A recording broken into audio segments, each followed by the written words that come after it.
Salut la compagnie, c'est Jules Melon et aujourd'hui dans Impro Ciné Critique, je vais vous parler d'un film d'aventure, et oui encore, sorti en 1991, Robin des Bois, Prince des voleurs, à ne pas confondre avec la version de Ridley Scott sortie en 2010, ni bien sûr avec l'animation des studios Disney, mais basé sur cette même légende moyenâgeuse anglophone que tout le monde connaît, et réalisé ici par Kevin Reynolds, qui s'est engagé dans ce projet en compagnie de son meilleur ami de l'époque, Kevin Costner, qui tient le premier rôle, les deux hommes commençant à s'embrouiller un petit peu sur la post-production où Costner a dégagé Reynolds du montage final, mais ce n'est rien à côté de la dispute terrible qui déchirera les deux potes sur le film Waterworld, que j'aime beaucoup d'ailleurs et assez mésestimé, mais dont j'avais parlé à l'époque sur ma chaîne. Je mettrai le lien en commentaire, parce que oui, ce métrage mérite d'être défendu. Voilà. Au casting, aux côtés de Costner, on retrouve Morgan Freeman, un acteur que j'aime beaucoup, Christian Slater, qui avait été révélé dans Le Nom de la Rose, Alan Rickman, qui interprète le méchant, oui, le fameux shérif de Nottingham, et également Mary Elizabeth Mastrantonio, pas facile à dire, c'est pour ça que j'ai bien vérifié, qui joue Marianne, l'amoureuse potentielle en tout cas, de Robin des Bois, elle qui avait interprété la petite sœur de Tony Montana dans Scarface. Alors synopsis, oui précisons parce que c'est un petit peu différent de la légende de base. Au début du film, Robin des Bois ne s'appelle pas Robin des Bois, mais Robin de Locksley, et il est emprisonné en Terre Sainte dans des geôles infâmes de Jérusalem, et il va réussir à s'évader in extremis en compagnie d'un mort, un musulman, qui va rester avec lui puisqu'il lui doit la vie. Voilà. Il va l'accompagner à son retour en Angleterre. Et sur place, il veut retrouver son papa, Robin. Sauf que le père a été tué par le méchant shérif qui a pris le pouvoir de force, voilà, en l'absence du roi, qui était lui parti en croisade. Et donc forcément, quand Robin revient sur place, il est un petit peu persona non grata, il va devoir se cacher, notamment dans la forêt de Nottingham, ou de Sherwood plutôt, mais elle est pas loin de Nottingham, si elle est le shérif de Nottingham, bon bref, peu importe, la forêt de Sherwood, tout le monde connaît, et là-bas il va faire face à des brigands, avec qui il va d'abord se disputer un petit peu, mais vite s'associer pour enfin faire naître la légende de Robin des Bois, celui qui prend aux riches pour donner aux pauvres, et puis fatalement, à un moment, affronter le shérif, qui a tué son père. Voilà. Donc, c'est un film que j'avais dû voir vaguement, c'est-à-dire probablement pas jusqu'au bout à l'époque à la télévision, et j'avoue que là, en le découvrant pleinement, complètement, c'est pas que je suis passé à côté, mais j'ai trouvé ça... Ouais, alors c'est un peu mal vieilli, mais en fait le film a un autre souci selon moi, c'est qu'il ne sait pas sur quel ton se situer.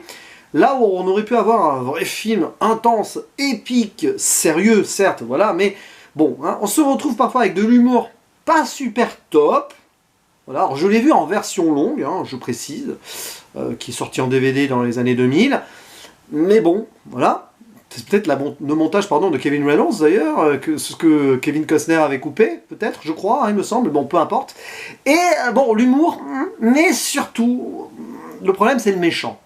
Parce que quand même, utiliser Alan Rickman comme ça, qui joue bien en soi, voilà, par rapport à la direction d'acteur qu'on lui donne, il se donne à fond, il s'amuse, mais en fait, nous avons un antagoniste complètement cinglé, qu'on a du mal à prendre au sérieux, qui cabotine, alors, je parle pas de l'acteur, mais du personnage en lui-même, là, voilà, toujours énervé, machin, là, là, et du coup, on perd quelque chose, selon moi. Et rajouter à cela la romance entre Robin et Marianne, bon, inévitable, mais je sais pas pourquoi, il manquait quelque chose pour moi pour rendre ceci fort.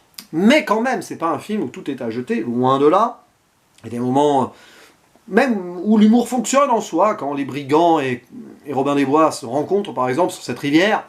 Ouais. Bon, quand ils rencontrent aussi le frère Tuck plus tard, ok, mais c'est bizarre parce qu'on a l'impression que ce film ne se prend pas du tout au sérieux, alors que l'ambition est là, il y a quand même des bons décors, c'est assez grandiloquent, mais pas trop non plus. Et voilà, il y a quelque chose qui colle pas, pour moi. C'est peut-être ambiance début années 90 sur ce genre de film-là. Alors, peut-être que ce Robin des Bois, Prince des voleurs, souffre de deux comparaisons pour moi. Celle de 1492, Christophe Colomb, que j'ai revu récemment, là, j'en ai parlé mardi, me semble, de tête, sur la chaîne.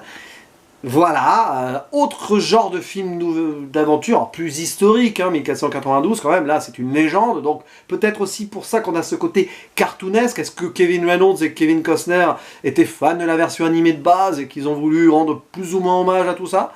Et la comparaison avec Waterworld, qui certes a ce côté cabotinage du méchant aussi avec Dennis Hopper, mais je sais pas pourquoi ça marchait mieux dans un univers que je trouvais plus viscéral, plus direct, plus rentre dedans, même si quand même dans ce Robin des Bois là, on a des moments où il y a du sang, il y a des choses qui se passent, mais je trouve que c'est assez édulcoré et soft, et il y a quelque chose qui prend pas, je ne sais pas pourquoi. Voilà. Et puis alors, il y a autre chose peut-être qui m'a dérangé, c'est que je me suis rendu compte à quel point Jean-Marie Poiret, pour Les Visiteurs, c'était probablement inspiré un peu de ce film. Et même dans la musique d'Eric Lévy, ici, on a la composition de Michael Kamen, très belle d'ailleurs, soit dit en passant, qui a été singée par Eric Lévy sur 2-3 thèmes dans Les Visiteurs, et ça se sent un petit peu. Et du coup, même avec le personnage de la vieille sorcière, là, et tout, certains plans avec les flèches qui sont tirées, ouais, ça m'a tellement rappelé cette comédie française culte, que du coup, l'humour là-dedans, qui a un petit peu rajouté, pour moi, à contre-pied, ça passe pas, c'est pas assez appuyé, exploité à la rigueur, ou de trop, pour une aventure que j'aurais imaginé beaucoup plus sérieuse. Et qu'il est en plus, quand même, une histoire de vengeance avec, par rapport au père, de sauvetage, de Marianne, etc. Il y a des scènes terribles aussi. J'ai en tête un mariage, je vais pas en dire plus, mais quand même, ouf, voilà. Et ouais, mais non. Voilà, non, tout simplement non. Enfin, pas un grand non non plus, c'est pas du tout une daube, loin de là. Il y a des petites scènes de baston sympathiques, notamment à la fin aussi, à l'épée. Ouais, le décor est cool, la forêt, tout ça. Ouais. Et la réalisation, il y a des moments assez intenses et bien faits, et des moments un petit peu bizarres. Par exemple, quand on est en présence du shérif, décidément, il y a des problèmes avec ce personnage. La caméra se fait épaule et un petit peu à bouger dans tous les sens, peut-être pour renforcer la folie de ce personnage. Peut-être que c'est ce que Kevin Reynolds et Kevin Costner et ceux qui ont écrit le film, ils sont plusieurs en scénario. En fait, les scénarios ont été écrits pas du tout par ces deux hommes, mais voilà. Bref, peut-être que justement ils ont voulu renforcer le côté maboule, machiavélique de l'antagoniste, déjà avec la mise en scène et par ses actes totalement, voilà. Mais bon, ouais, je sais pas.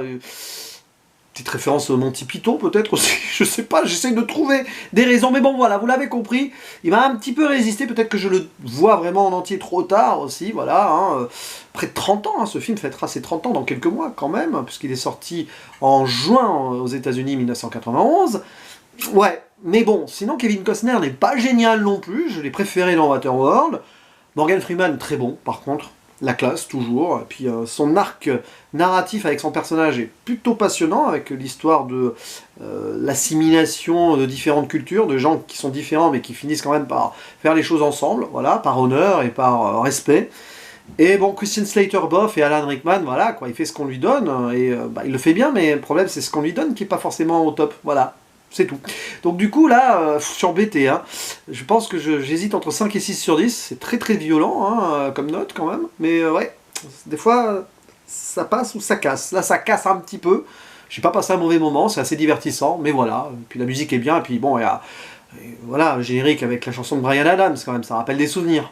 Voilà, c'est tout ce que j'avais à dire. N'hésitez pas à dire en commentaire, vous d'ailleurs, ce que vous pensez de ce film.